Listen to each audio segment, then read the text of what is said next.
Hey, what's up guys, you're watching Mr. Fun and I'm Namai. In this video, we'll make Mark 7 headgear, and this is the first part of the whole build. In this video, we'll be making mainly the structure and then we'll provide it some strength with the POP.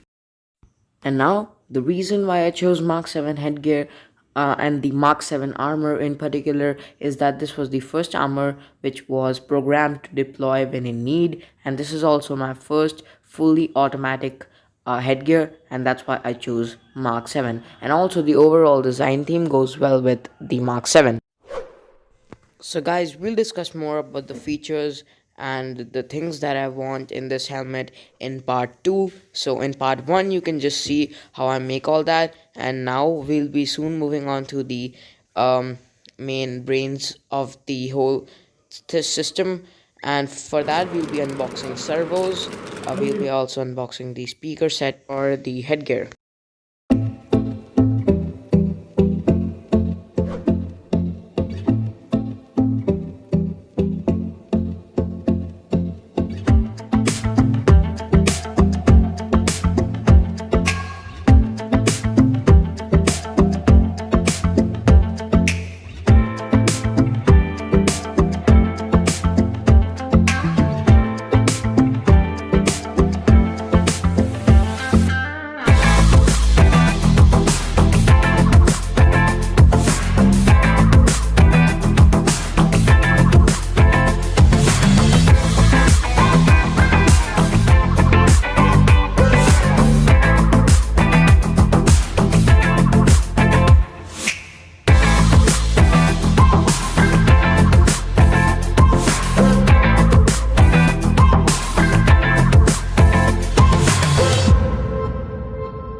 Now guys, I'll cut this small speaker off and solder this big speaker.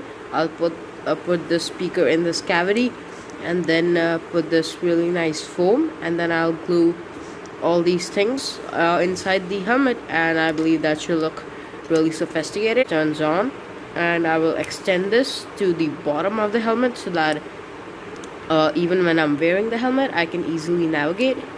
And there are also some volume controls, so yeah, let's do that real quick. So as you can see on the inside, it has a really nice Bluetooth module, this one right here, and it also has a decent sized LiPo battery considering the fact it's so small, and also how cost effective this is. Now I'll just simply plug this speaker out and desolder it, and then we'll attach, as I mentioned earlier, then we'll attach the bigger speaker, and hopefully that should work.